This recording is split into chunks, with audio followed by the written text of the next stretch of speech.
Yo tuve un gran reto, que lo has comentado antes, que fue este asunto del caso Prestige. El barco se hundió, digamos, metafóricamente, delante de mi despacho. ¿Qué 3 cosas haría para mejorar España? La vida no es tanto el que hagas, ni el cómo lo hagas, ni el dónde lo hagas, sino el con quién lo hagas. Si tuviera que darle un consejo a su yo de 28 años cuando comenzó siendo abogado del Estado, ¿qué le diría? Si me preguntas cuál es la más importante de los soft skills, para mí sería el respeto y el trabajo en equipo. La capacidad de disfrutar viendo a otros triunfar.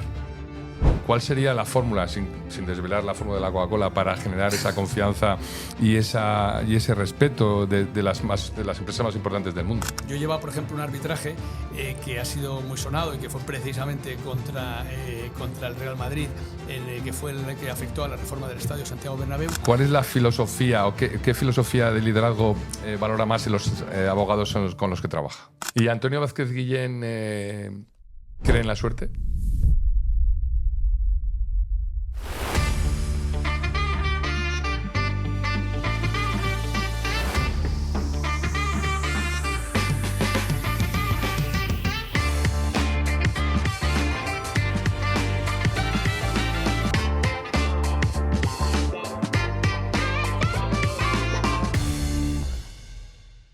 Hola, bienvenidos a Is The Talks, un día más aquí presentes con...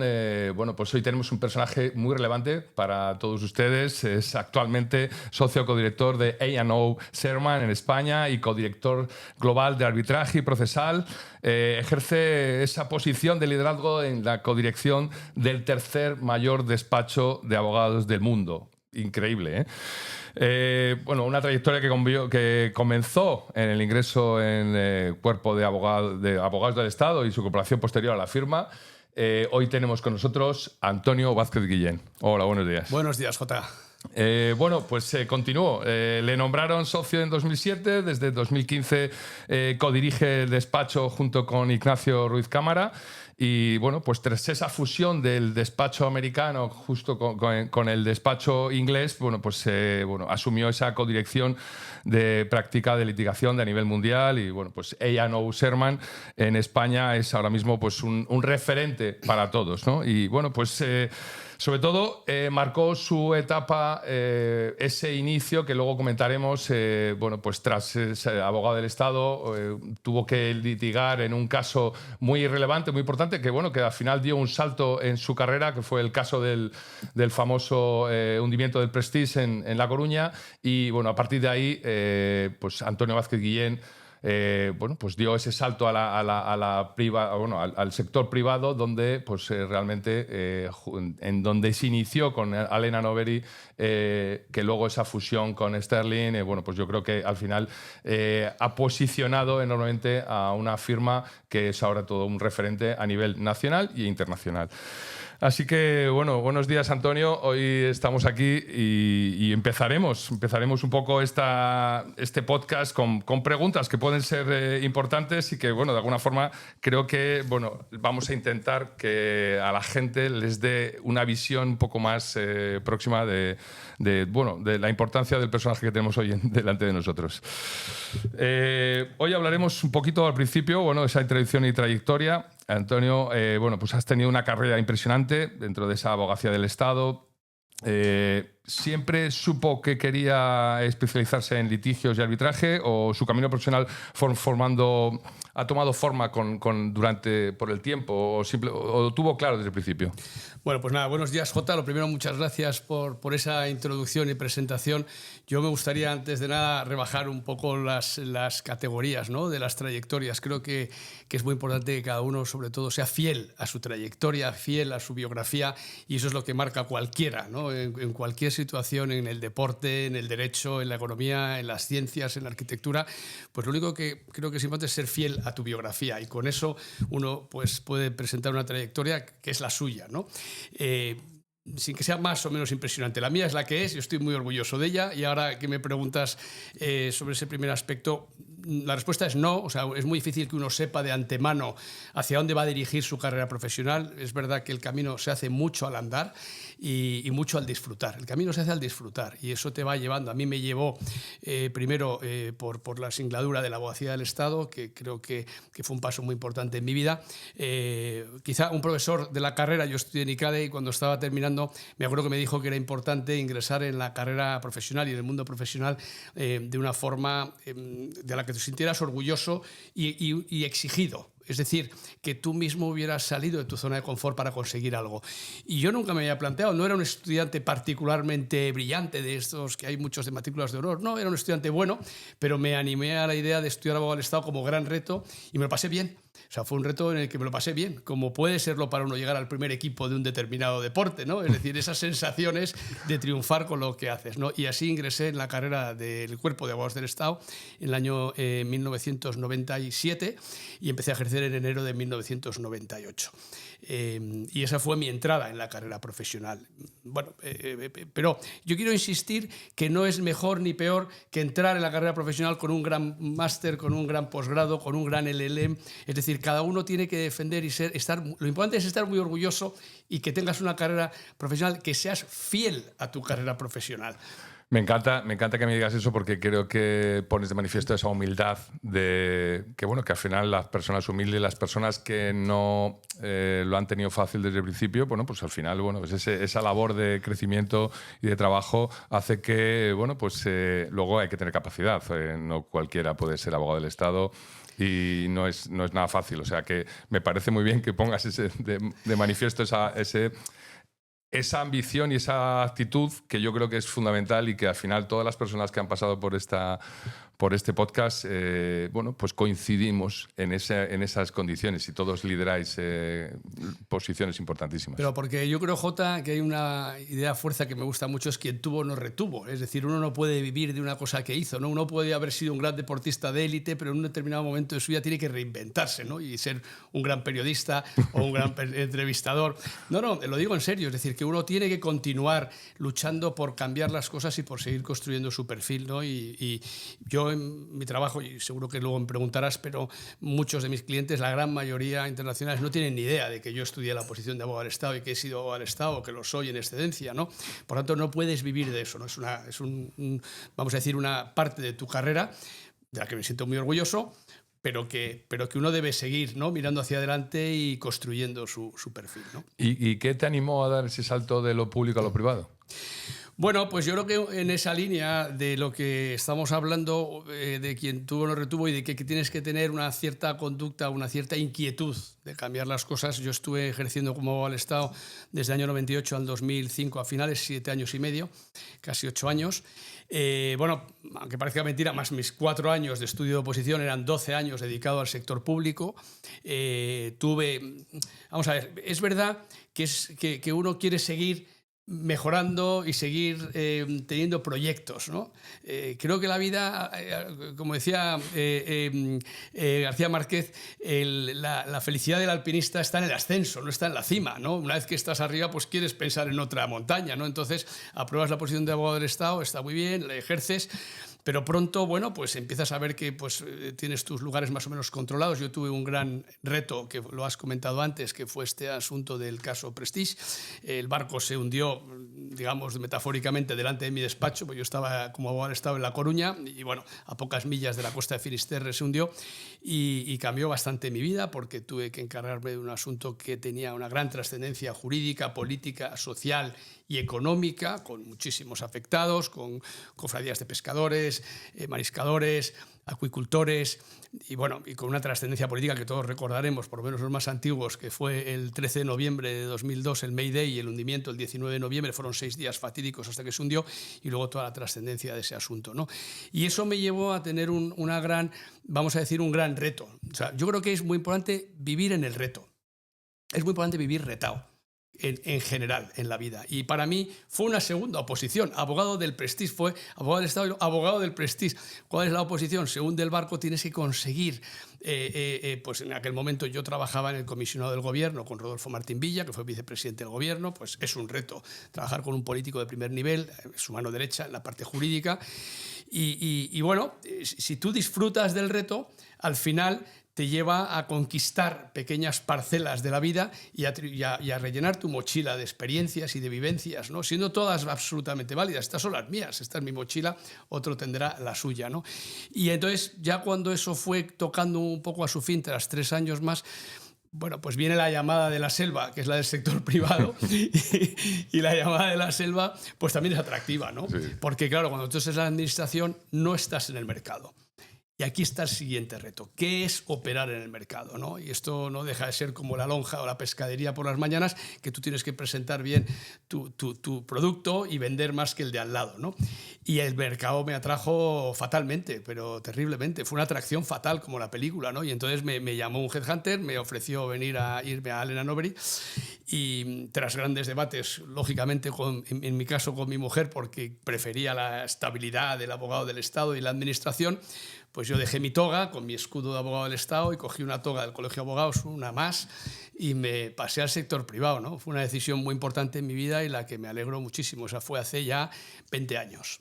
Sí, eso, evidentemente eso marcó un antes y un después. Yo creo que ganaste la Champions porque luego había que tirar el penalti del Prestige, que al final era una situación relevante donde las cosas salieron bien y donde, bueno, pues Antonio, yo creo que puso de manifiesto la importancia y encendió una bombilla para que el sector privado dijera: esta persona es importante para nosotros y puede ser relevante. Entonces, ya me has respondido que cambió totalmente tu vida de rumbo en ese momento, pero bueno, creo que fue como un fichaje más, como un cambio de rumbo gracias a hacer las cosas bien. Bueno, sí, yo creo que en la vida en general uno compra actitudes, ¿no? Y probablemente en ese momento tú estás enchufado, como no puede ser de otra manera. Yo cuando fue el Prestige pues tuve que viajar a muchísimos países para buscar apoyos para España. Viajé a Corea, a Japón, a Rusia, a Dinamarca, a Estados Unidos y por supuesto cada 3 meses a Londres a vender España ante el fondo FIDAC, que es el fondo de indemnización por hidrocarburos, y eso pues me dio unas tablas, pero sobre todo en el fondo te da, vuelvo a decirlo, de actitud, ¿no? Que es la sensación de que estás retado y de que estás como exigido y de que estás fuera de tu zona de confort, vamos a decirlo, ¿no? Entonces es verdad que en este caso pues fue un headhunter y luego los socios del despacho y los socios tanto en Madrid como internacionales pues bueno, pues por lo que sea lo vieron y me hicieron una oferta y me contrataron y me fui al despacho, ¿no? Y dejé la administración. Pero efectivamente, a tu pregunta, Jota, yo creo que ahí tú estás vendiendo una actitud, ¿no? Por cambiar las cosas, y que si tú demuestras esa actitud, me da igual que sea con una oposición o con el Prestige o con cualquier cosa que hagas en la vida, con un máster que hagas o un posgrado o posteriormente, esa actitud es la que se compra. Compras a personas inquietas, que quieren cambiar cosas, que quieren seguir avanzando y que aplican el quien tuvo no retuvo, que siguen buscando para conquistar otras cimas, ¿no? En eso que decía antes de García Márquez. Vuelvo a decir, yo a veces pongo el ejemplo que si tú a un chaval de 14 años le regalas un puzzle, pues hombre, es un poco faena regalárselo ya hecho. El objetivo es hacerlo, pero el disfrute no es en tenerlo hecho, el disfrute es en hacerlo y conseguirlo, ¿no?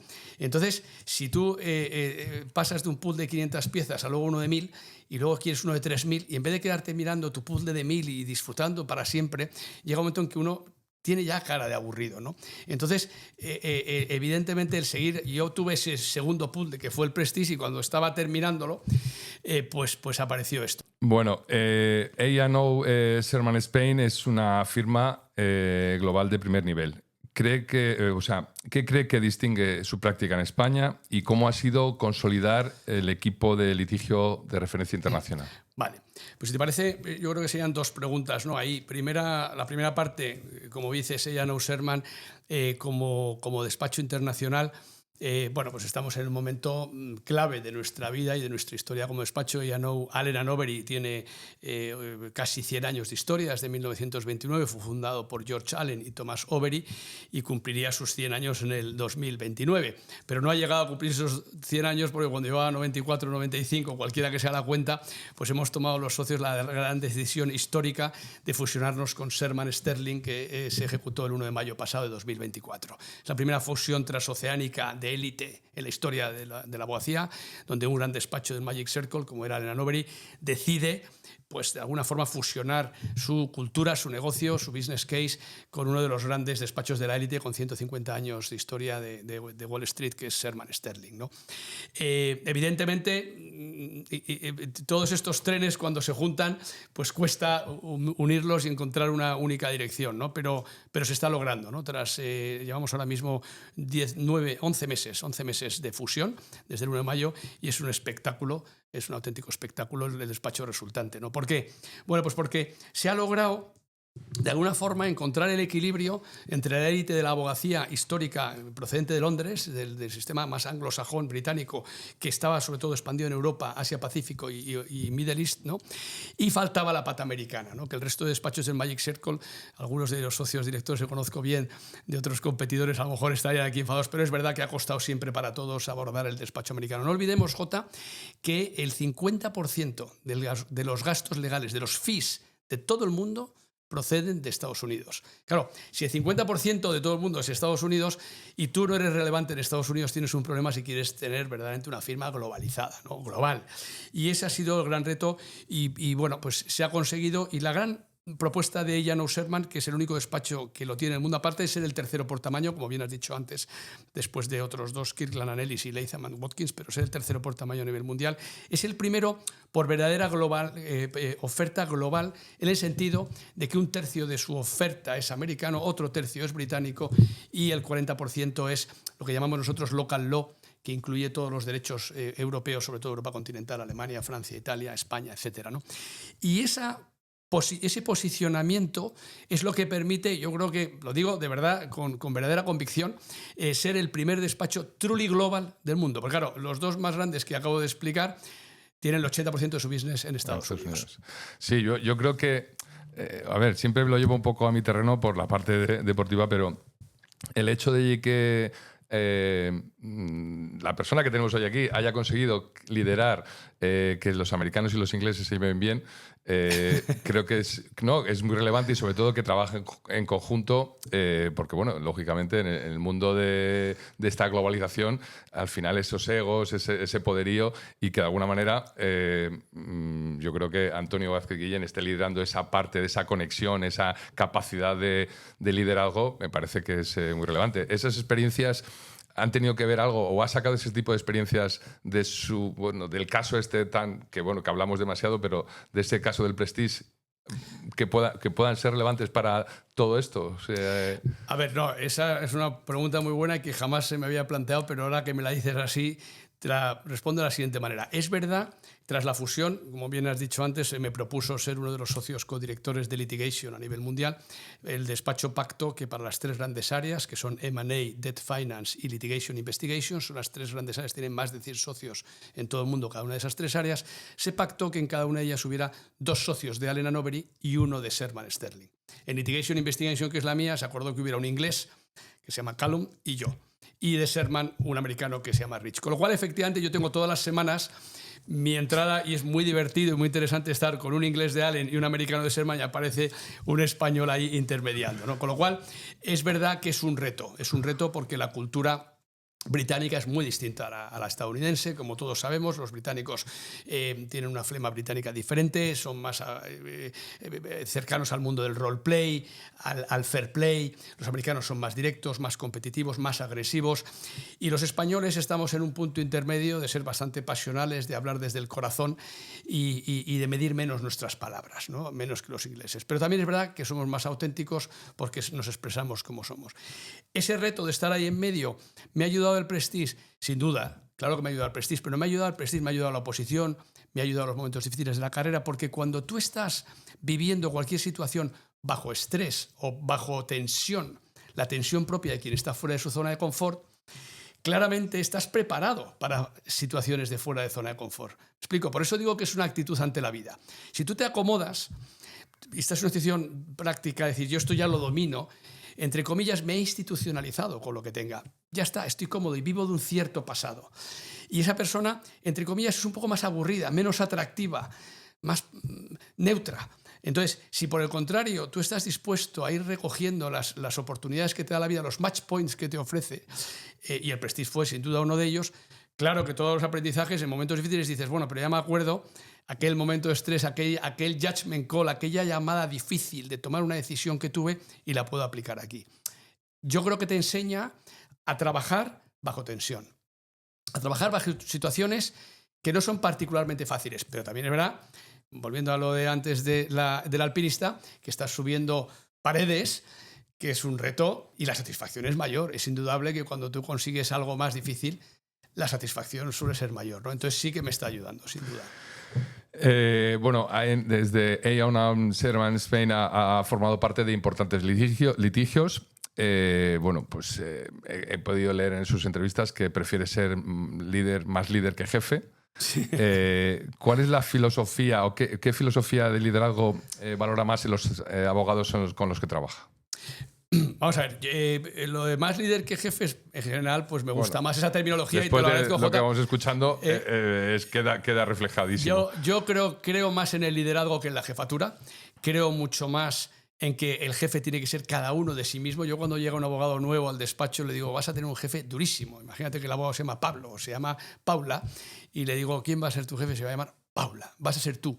Porque nadie mejor que uno mismo para autoexigirse en línea con lo que estoy contando, si es tu apuesta ante la vida, si es que depende de ti. Yo no creo en el heterocontrol de estar encima de ver de los horarios, del cumplimiento, de qué estás haciendo. No creo en eso, no creo en la silla caliente, no creo para nada en eso.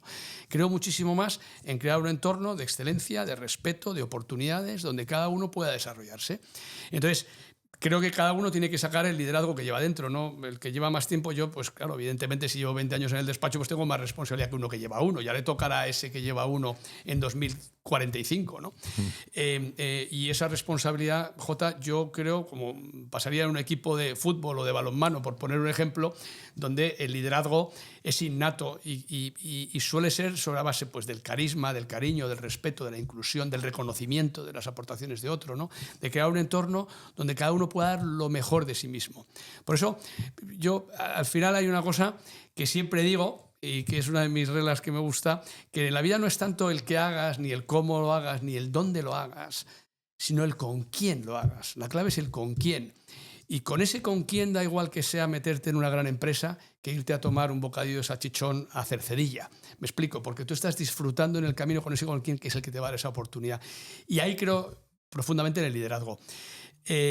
La pregunta era muy amplia y yo hablo mucho, pero creo que ibas un poco a qué veo yo. Sí, bueno, sobre todo en los abogados con los que compartes experiencia, pero bueno, me has respondido qué filosofía claro. te atrae más. Pues pero bueno, es un poco... Pero muy sencillo, no, te lo voy a responder porque es muy importante. Todos los abogados saben que lo que yo más valoro es que cada uno reconozca lo que hacen los de atrás. Ayer, por ejemplo, ayer por la noche que mandamos un email con un advice importante a un asunto que estamos llevando en Vietnam para una empresa de energía importante. Y yo copié a los dos abogados que eran de referencia en el email al cliente. Y uno de esos abogados contestó inmediatamente y puso a otro tercero que no estaba incluido y dijo, ha sido fulanito, en este caso una abogada, quien ha hecho todo el trabajo. Eso para mí tiene un valor impresionante, copiándola a ella, ¿no? Eso para mí, eso es lo que marca la diferencia. Porque al final creo que es clave el reconocimiento y el trabajo en un escenario de excelencia y por eso cada uno tiene que saber que va a ser líder. No es que el líder sea el jefe, el director del despacho o el director del departamento, ¿no? Cada uno tiene que llevar el liderazgo adelante y transmitir para que eso genere un entorno de excelencia donde cada uno pueda crecer profesionalmente, ¿no? Y por eso insisto en la figura del liderazgo y creo poco en la jefatura. Sí, no es líder el que lleva el brazalete, sino el que realmente ejerce como tal. El que lo ejerce, sí. Exacto. En esta línea, y sobre todo pensando en estudiantes de futuro, teniendo en cuenta que bueno, pues estamos en ISDE y formando bueno, pues nuevas generaciones de abogados, ¿qué habilidades y conocimientos deberían priorizar los estudiantes para destacar en el derecho corporativo y en la resolución de disputas internacionales? Vamos a ver, yo creo que, por supuesto, un punto de partida es que tenemos que tener buena formación jurídica. Esto es importante. Buena formación jurídica, como cualquier área, tú tienes que estar formado, tienes que saber, tienes que tener tus inquietudes. Esa formación jurídica muchas veces lleva una cierta especialización. A uno le va gustando, pues bueno, pues si uno se va al Corte Inglés, pues a uno le gusta más la planta de deportes, la planta de caballeros o la planta de... Uno le va gustando una planta determinada. Y es bueno que uno dentro de esa planta tienda a saber un poquito más, que tenga y que sepa de ese sector. De ese área. Market intelligence es importante, no solo saber derecho, sino saber mercado. Pues leer la prensa jurídica, leer la prensa económica y entender qué está ocurriendo. Entender qué está ocurriendo para poder mantener una conversación en su día con un cliente, con un abogado, con un peer, ¿no? Con un equivalente, ¿no? Entonces me parece muy importante la formación jurídica, económica y de mercado. Eso primero. Segundo, me parece muy importante, Jota, tener lo que llamaríamos, lo que se llama ahora soft skills, en el sentido de tener, capacidad de adaptación y de flexibilidad en un entorno cambiante. Tú no puedes venir con las rigideces o estrecheces de que yo quiero esto. Bueno, no, lo que tienes que ser muy flexible para moverte con la ola y poder surfear lo que te vaya viniendo, porque es muy difícil de prever. Hay un entorno que te llega y que tú tienes que disfrutarlo, ¿no? Decir, no, es que estaba esperando, no, eso es lo que te ha ido surgiendo, o por lo menos en mi caso es lo que yo he ido viviendo, que es ese elemento de las personas flexibles.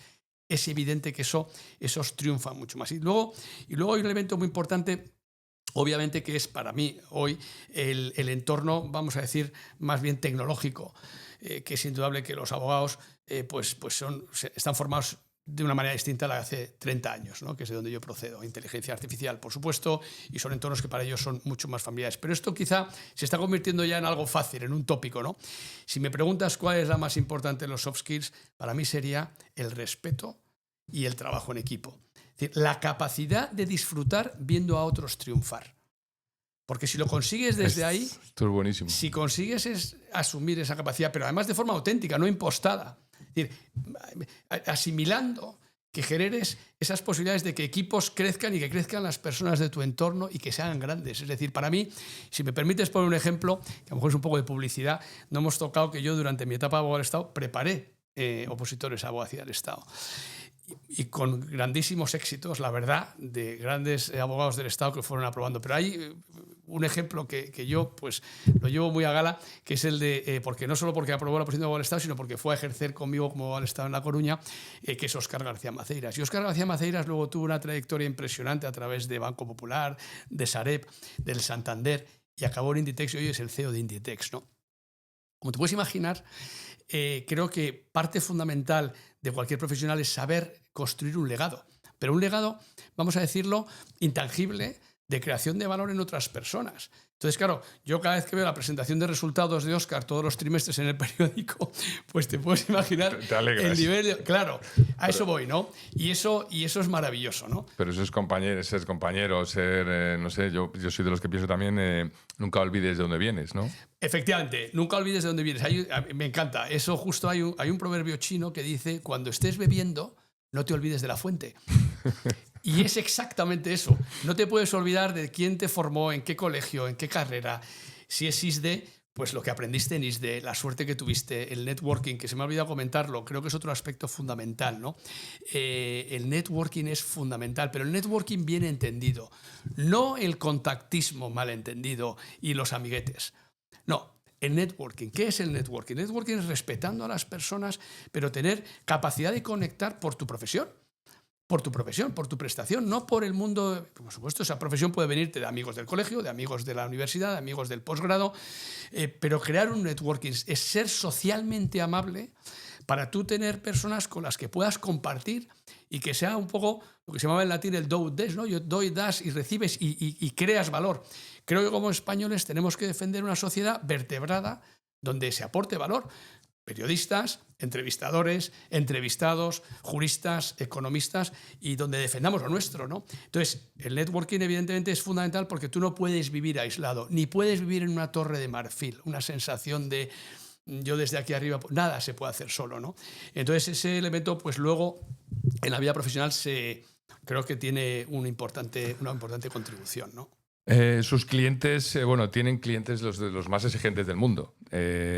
Lógicamente, esto tiene algo que ver con su forma de generar confianza con esas empresas y con esas personas. ¿Cuál sería la fórmula, sin desvelar la fórmula de la Coca-Cola, para generar esa confianza y ese respeto de las empresas más importantes del mundo? A ver, lo de las empresas evidentemente más importantes del mundo o no, es verdad que el despacho de Jan Aussermann está posicionado, tú tienes que ser fiel a tu posicionamiento, ¿no? No es mejor ni peor un despacho multinacional grande como es Jan Aussermann que un despacho de un tamaño mediano o más local, o una boutique de una práctica de IP o de derecho penal o de competencia. Lo importante, vuelvo a decirlo, es ser fiel a lo que eres. Es ser fiel a lo que eres. No es mejor un equipo de primera división que la ilusión que hace un tercera regional con sus... Lo importante es ser fiel a lo que eres y gestionar las expectativas.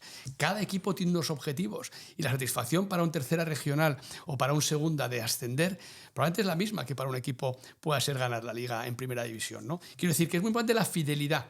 Entonces, en esa línea, Jota, el despacho está posicionado, lógicamente, por su tamaño y por su carácter global, con empresas, generalmente, si son españolas, suelen ser del IBEX 35, grandes entidades internacionales o grandes empresas y fondos que tienen intereses fuera. ¿Por qué? Porque tenemos valor añadido que aportar.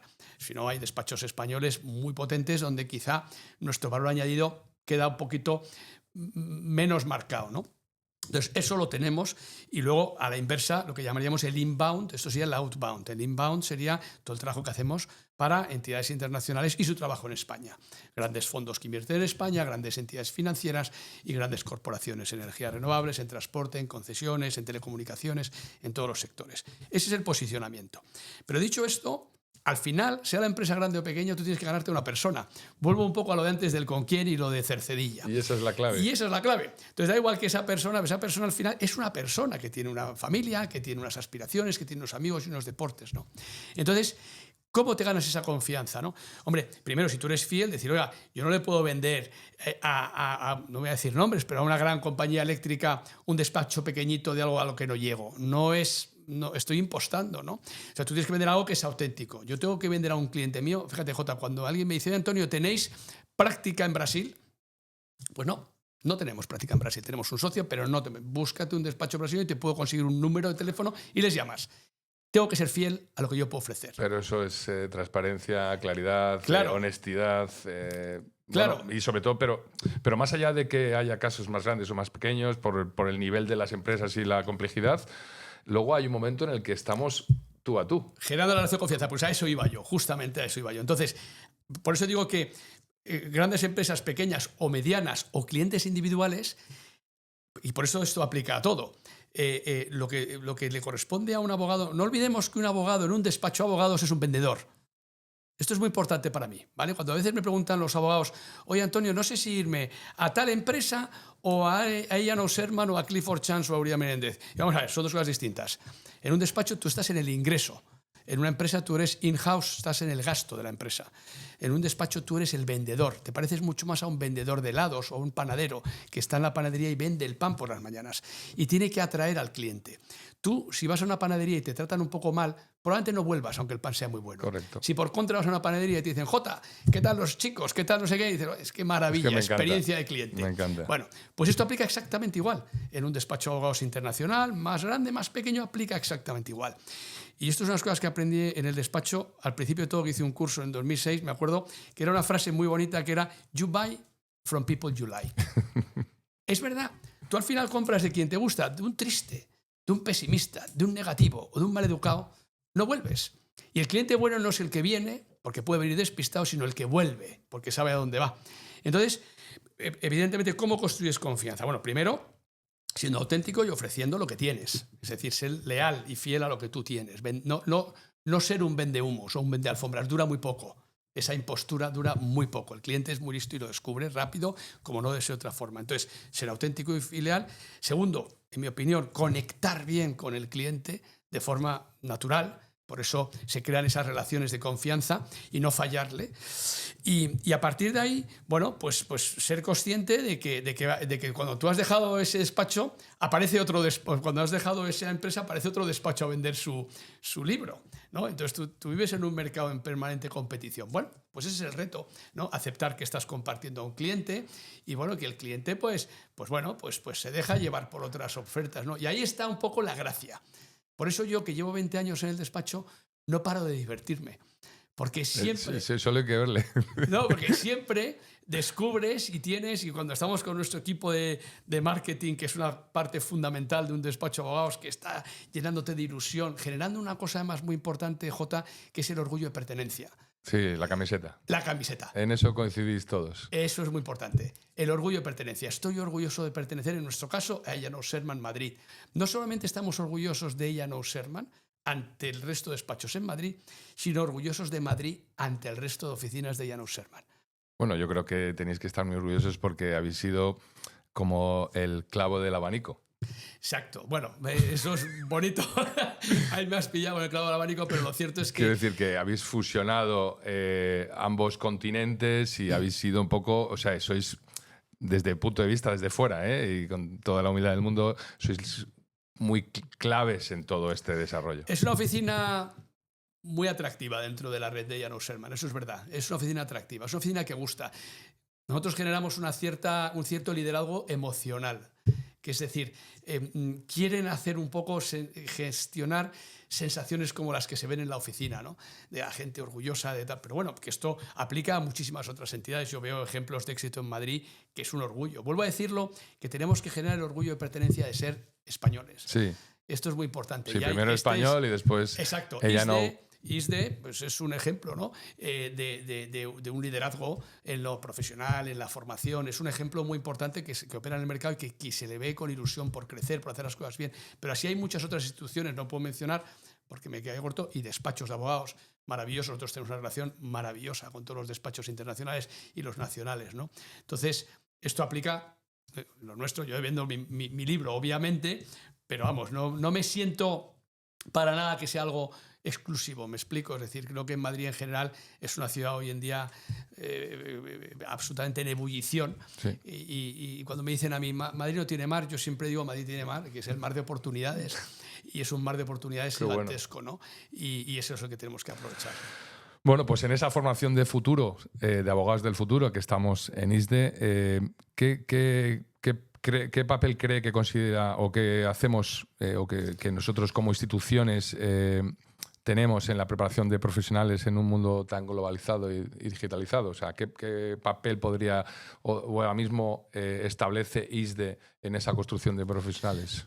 Bueno, esto es clave, ¿no? Es un papel clave. Yo creo que, a ver, yo terminé la carrera en el año 1992, hace 32 años. Me da hasta casi vergüenza decirlo, ¿no?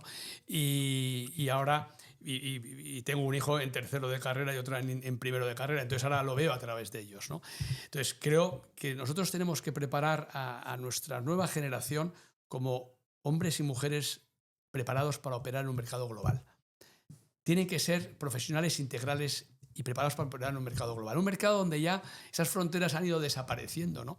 Y donde podamos... A mí, cuando llegaba al despacho, me llamaba la atención que los ingleses eran siempre los que preguntaban, los que hablaban en público, y los españoles ahí hay un punto más recatados, ¿no? Y yo siempre he intentado, que eso es lo que veo ahora en las nuevas generaciones, que tengan esa capacidad de hablar, lo que se llama en inglés de speak up, ¿no? de expresar tu opinión. De desparpajo, exacto. De hablar, de exponer y al mismo tiempo de respetar lo que otro intervengan y que se construya valor entre todos, ¿no? Entonces, yo creo que tenemos que fomentar profesionales que estén preparados para operar en ese mercado global. ISDE, como el resto de instituciones de formación, tiene una responsabilidad importante y creo que lo está haciendo a base de que acercar a los profesionales que estamos en el sector, despachos, empresas, bancos, entidades, acercarlos a la formación. Esto no ocurría antes. O sea, ventanas, puertas abiertas, ¿no? Para expresar y para anticipar lo que te va a ocurrir. Generar ese networking del que hablábamos antes, tanto en España como en extranjero, y olvidarse de que tú estás en un mercado nacional, porque el mercado ya prácticamente no conoce fronteras. Mira, yo pongo el ejemplo, Jota, que a mí me gustaba, es una de las primeras cosas que viene el despacho. El mercado de capitales no entiende de fronteras. Entonces, por ejemplo, los grandes fondos de pensiones, de las pensiones de las viudas australianas, están invirtiendo, buscando retornos de 10% en plantas fotovoltaicas en Vitigudino o en Cádiz, ¿no? Esto ocurre a través de fondos que están trasladando sus capitales, ¿no? Claro. Entonces, tenemos que olvidarnos de esas fronteras e ir mucho más a esa mentalidad abierta de trabajar en entornos globales con personas de cualquier procedencia, de cualquier orientación sexual, de cualquier religión, de cualquier raza, de cualquier género, para que entendamos que lo que somos profesionales dentro del respeto, ¿no? Y de la inclusión de equipos. Cuando tú consigues esa mentalidad y tú trasladas esa mentalidad a tus estudiantes, claro, los preparas ya, les anticipas para los que va a venir. Y los despachos de abogados en nuestras entrevistas y las empresas internacionales valoramos muchísimo en esas entrevistas de trabajo esa actitud, ¿sabes? Esa mentalidad abierta que lo genera alguien atractivo y dices, esta persona va a sumar en el equipo. En eso coincidís muchísimo y bueno, la pregunta también de ¿qué diferencia hay del abogado de ahora del de hace 20 años? Yo creo, no sé si es un poco, ya está medio respondido, pero bueno, al final también el abogado de hace 20 años se ha adaptado a los tiempos, porque ahora sigue habiendo abogados que empezaron hace 20 años en esto.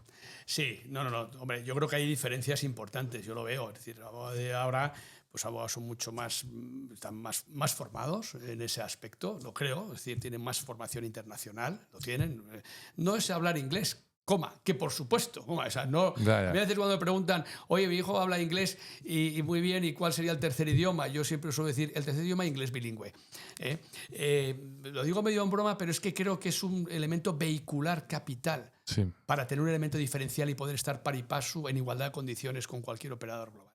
Entonces, ese elemento del inglés, por supuesto. Pero lo que es verdad es que ha cambiado, es que hay una mentalidad muchísimo más interrelacional, ¿no? Que nosotros a lo mejor hace 20 años no estaba tan marcada. Hoy hay un espíritu de coworking, de co-sharing, etcétera, que es mucho más marcado. Lo ves en los abogados más jóvenes, ¿no?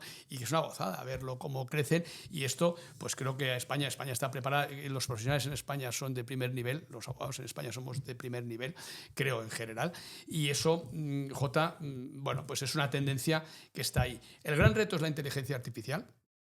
El gran reto es la inteligencia artificial. Hoy por hoy cualquiera, nosotros ya sabes que, o no sé si lo sabes, pero fuimos los primeros en implementar el chat GPT-4 a través de Harvey como instrumento, digamos, de elemento a nuestro despacho y en nuestras operaciones internas. Es impresionante lo que estamos haciendo con ChatGPT-4, Harvey, con Avoca y con otras aplicaciones en nuestra estructura interna de gestión, de revisión documental, de análisis predictivos, de tareas administrativas que quedan sustituidas.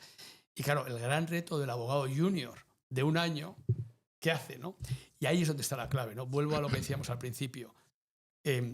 Innovar desde la creación, desde la invención, desde la apertura de crear valor, porque eso no lo va a sustituir nunca la inteligencia artificial, ni la empatía, ni el sentido común, ni la creación de valor, ¿me entiendes?, a través de la invención, ¿no? Entonces, por eso es tan importante que uno no se quede en copiar apuntes, sino en pensar. Que uno no se quede en reproducir lo que he hecho, sino en tener una visión crítica, en tener su opinión, en generar una opinión que es igualmente válida, la que es del Madrid, como la que es del Atleti o la que es del Barça. Lo importante es respetar la opinión y que el que la tenga y diga el por qué, ¿no? Y ese análisis crítico es lo que yo creo que no va a ser nunca sustituido por la inteligencia artificial. Y por eso, en una institución como ISDE, hay que buscar crear, o sea, que se hable, que se comunique y que se aprenda, me explico, a generar una opinión, ¿no?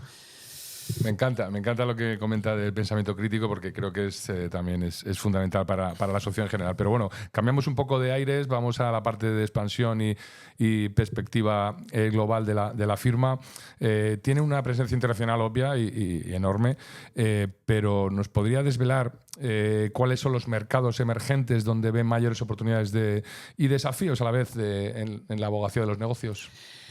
A ver, el despacho ahora mismo, para entender magnitud, está operando en 29 países distintos, en todos los 29 mercados más importantes del mundo que podéis imaginar, es decir, Estados Unidos, en Europa continental, Asia Pacífico, Oriente, Middle East, Australia, por supuesto, y desde el mercado inglés se ha ido creciendo en esa red, y ahora con Estados Unidos, como dije antes.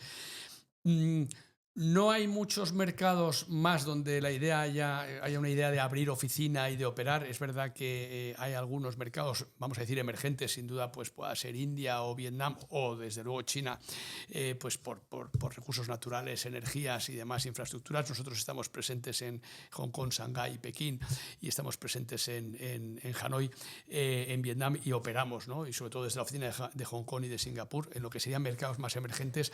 En Sudamérica, como mercado emergente, uno podría decir que es Brasil, que es México, Colombia, con todas las, vamos a decir, contingencias, inexactitudes o impredecibilidades políticas que hay, ¿no?, en cualquiera de esos países. Ninguno de los grandes despachos internacionales hemos decidido presentarnos ahí y operar como tal. Nosotros en Brasil tenemos un socio, y eso es todo lo que hay en Latinoamérica, pero operamos desde Nueva York, desde Washington, desde Madrid, desde Londres, en esos, vamos a decir, mercados emergentes. Y entendemos como tal mercados geográficos. Yo creo que ya no ser, hermano, hoy por hoy, y lo creo con bastante convicción, lo que es el footprint geográfico lo tiene bastante definido y cerrado, ¿vale? Si vamos más a sectores, evidentemente hay sectores punta que es indudable que van a estar siempre asociados a lo que son los avances tecnológicos, ¿no? Es decir, ciberseguridad, todo lo que es la litigación en IP, las grandes luchas en patentes, en marcas. Hoy leía en la prensa que una señora ha conseguido volver a hablar después de 20 años, que sufrió un derrame cerebral por una máquina, y ha conseguido volver a hablar después de 20 años. Es un avance científico impresionante. Claro, evidentemente, estar en lo que sería el sector de life sciences, bien posicionado ante todo lo que va a ir ocurriendo en eso y en tecnología, pues son sectores claves, ¿no? Pero al final, Jota, yo creo que mercado de capitales, M&A, banking y la gran litigación siguen siendo los pilares fundamentales de una buena estructura de un despacho de abogados, ¿no? Que es lo que en la abogacía del Estado, por volver a mis orígenes, llamábamos consultivo y contencioso. Es así de sencillo. Consultivo, transaccional, operativo, generación de valor a través de un negocio jurídico, de un contrato de compraventa o de un contrato de financiación, y contencioso, que son todas las disputas que se derivan precisamente de esos negocios, ¿no? Como digo yo, los contratos, si es sol y moscas, el barco navega bien, pero cuando viene una tempestad hay que ver si tienes bien tus aparejos, tus velas, y que el barco pues puede navegar, ¿no? Y ahí es donde entro yo, ¿no? Cuando viene la tormenta y la tempestad y viene la parte de la litigación. Es verdad que en un mundo progresivamente globalizado los grandes litigios tienden a ser también, obviamente, más internacionales, ¿no? ¿Y la IA puede llegar a reemplazar el trabajo tradicional del abogado en litigios y arbitraje? Bueno, la IA es impresionante lo que está haciendo. Es decir, nosotros tenemos ahora ya en el despacho un copilot que nos va haciendo un resumen de todas las conference calls que tenemos, y según terminas ya tienes tu resumen. Y esa parte del copilot, hay gente que dice, cuidado porque todas las reuniones, si son relevantes o hay datos discrecionales, ¿dónde está? Bueno, ¿dónde están los límites, no? Está claro. ¿Quién guarda al guardián, no? Esta es la gran pregunta, ¿no? Que se dice siempre cuando quién reforma la Constitución y a los principios de reforma de la Constitución. Vamos a ver, evidentemente no está exento de riesgos. Cualquier avance siempre lleva aparejados riesgos, ¿no? Porque no están controlados los cambios. Entonces, bueno, pues ahí los despachos tenemos una responsabilidad muy seria de no desvelar datos de clientes y temas de protección de datos, indudablemente. Pero yendo a lo que decías antes, la inteligencia artificial pues va a suplir las tradicionales due diligence. Vas a tener capacidad de revisión documental, lo que comentaba antes, ¿no? Asistentes virtuales que te van a permitir, bueno, tener preparación de testigos con todas las preguntas que tienen sentido. Tú ahora mismo, por ejemplo, con la inteligencia artificial, tú metes una demanda, la incorporas entera y puedes redactar una contestación a la demanda directamente con la inteligencia artificial. A partir de ahí vienen todos los problemas, por supuesto, de control, pero no partes de un papel en blanco, que es de lo que partíamos antes. ¿Es esto bueno? ¿Es malo? Debes adaptarte. Sí, la clave es adaptarte. Por eso decía antes yo flexibilidad y capacidad de adaptación, ¿no? Y jugar con ese nuevo instrumento. Pues no puedes ponerle puertas ni diques al mar, ¿no? Al final eso evoluciona, Jota, y yo creo que es muy bonito que un sector como el legal también sepa evolucionar con la tecnología, igual que el científico que decíamos antes, ¿no? Vale, bueno, cambiamos un poco de bloque, reflexiones personales y futuro. Y ya con esto vamos terminando. Después de tantos casos, ¿hay alguna lección de vida que haya aprendido en un litigio que le haya marcado también a nivel personal? Y está prohibido hablar del Prestige. Bien. Bueno, no, sí, sin duda los casos. Yo llevaba, por ejemplo, un arbitraje que ha sido muy sonado y que fue precisamente contra el Real Madrid, que fue el que afectó a la reforma del Estadio Santiago Bernabéu. Nuestro cliente ahí era IPIC, un fondo de Emiratos Árabes Unidos, que era el que iba a financiar las obras del Bernabéu y a quedarse con el nombre, IPIC Bernabéu, los naming rights. Asunto de 400 y pico millones de euros, que para mí marcó mucho. Fueron 5 años de arbitraje internacional. Salió bien para nuestro cliente. Y bueno, y luchas por lo que crees que es justo, ¿no? Y en este caso creíamos que era justo, que ese contrato estaba previsto como estaba previsto y que contemplaba la financiación y el patrocinio de un determinado estadio, que era el que se iba a crear, que luego no fue posible porque hubo que cambiar el plan, porque hubo un cambio urbanístico, que es una cuestión, digamos, muy técnica. En este caso, yo tuve que trabajar con un despacho que curiosamente fue Selman Sterling, con el que me fusionaría unos cuantos años después, y que había un gran gurú del arbitraje, que en paz descanse, porque falleció en el contexto, en el medio de este arbitraje, o sea, mientras duraba, no nada que ver con el arbitraje, pero sí en sus 5 años de duración. ¿Qué conclusiones extraje yo? Y volviendo un poco a lo que hablábamos antes, pues nos tocó trabajar con un equipo de abogados que era... fundamentalmente francés, Emmanuel Gaillac se llamaba el líder, y nosotros trabajamos con ellos, y que en su equipo había una abogada fantástica de origen libanés, y donde al final fue un aspecto de equipo, vamos a decir, multicultural, donde cada uno tiene una procedencia, cada uno tiene unas costumbres, tiene unos regímenes de vida, y estás unido por una pretensión que no es más que se desestime la demanda alrededor de un contrato, ¿no, Jota? Y yo creo que, vuelvo un poco, y esto recoge todo lo que hablamos de los esquís y no esquís, pues al final tú aplicas tu derecho español en un arbitraje internacional con unas reglas que son conocidas por todas internacionales y con un equipo multicultural. ¿A qué te ayuda eso? Yo creo que fundamentalmente a aprender a respetar. Aprender a respetar y a poder aprender a trabajar desde esa amplitud de miras, de disfrutar de la vida, de lo que estás haciendo. Y, hombre, evidentemente, si tú estás en un nivel, tú que has sido un gran jugador de balonmano, te gusta jugar con buenos jugadores de balonmano. Evidentemente te aburre, sino pues es evidente, claro, a nosotros nos gusta estar con operadores que están en unos niveles equivalentes a los tuyos, porque es donde te ves, digamos, retado. Esto nos pasa en cualquier ámbito de la vida. Bueno, sí, yo creo que la lección de vida es el reto y sobre todo el compartir con el resto de personas de otras partes del mundo tu forma de ver las cosas. Pero bueno, vamos a España. ¿Qué 3 cosas haría para mejorar España? Esa pregunta... me conformo con una. Bueno, no, yo o una visión de cómo podríamos avanzar como país ahora mismo, teniendo en cuenta en la posición o en el estado de momento en el que estamos, y sobre todo por esa visión tan internacional, que yo creo que ese es el regalo que tenemos hoy teniéndote aquí, esa visión internacional y global y flexible que nos estás demostrando. Yo te diría, nosotros en A&O Selman en Madrid somos 16 socios de 800. ¿Vale? 16 de 800. Somos 120 abogados de 4.000. Y en temas de facturación, que no me gusta hablar, pero estamos en términos parecidos, somos el 3%. Es decir, yo opero también con el otro 97%. Entonces, claro, cuando hablamos de España, hablamos, en mi caso, en concreto, en mi organización, del 3%, teniendo un 97% que viene de todos los países que hemos hablado. ¿Qué creo yo que en España se debería hacer para mejorar? Hombre, a veces yo echo de menos algunos elementos, vamos a decir, de búsqueda de la excelencia, ¿no?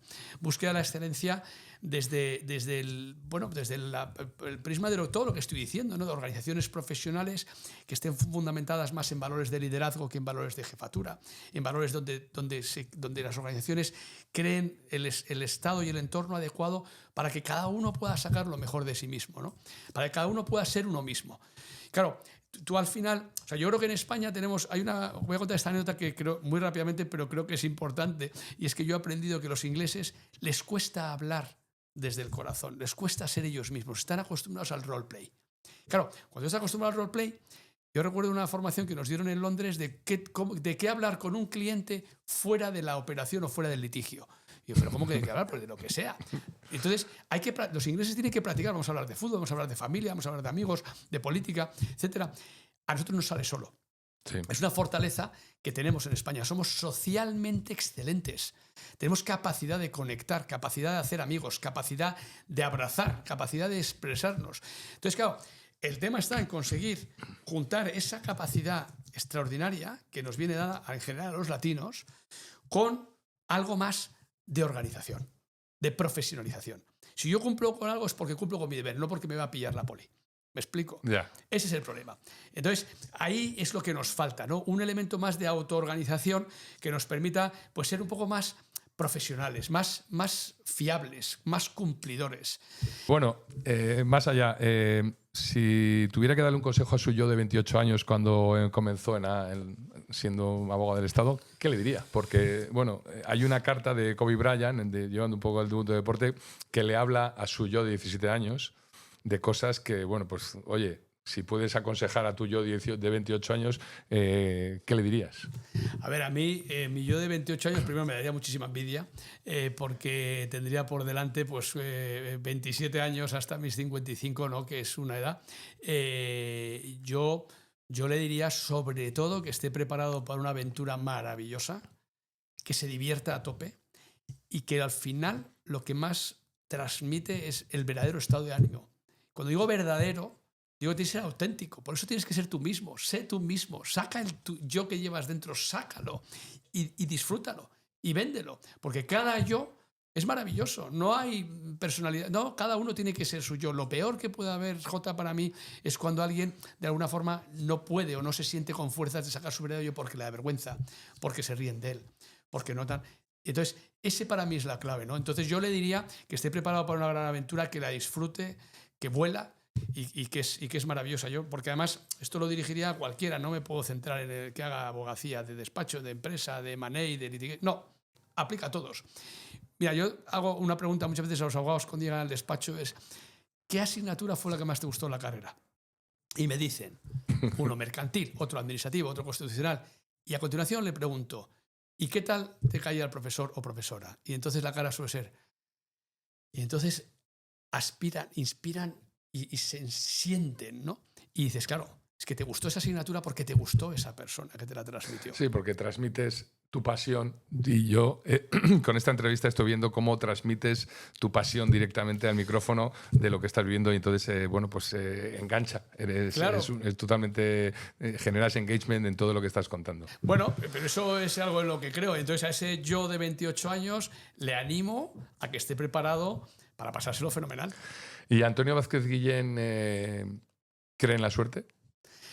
Creo, hay un libro que me gusta mucho que se lee rápido, que se llama La buena suerte, que es de Alex Rovira, y se lee muy rápido. Y lo que viene a decir ese libro, y yo creo en eso, es que tú generas las cosas positivas.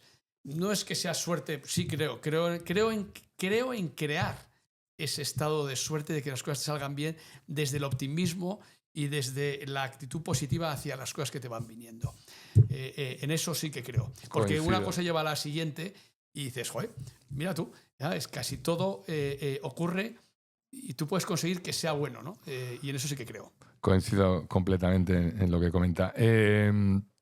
¿Existe alguna empresa o proyecto en el que no ha tenido, o sea, que le hubiera gustado hacer y que no haya tenido oportunidad?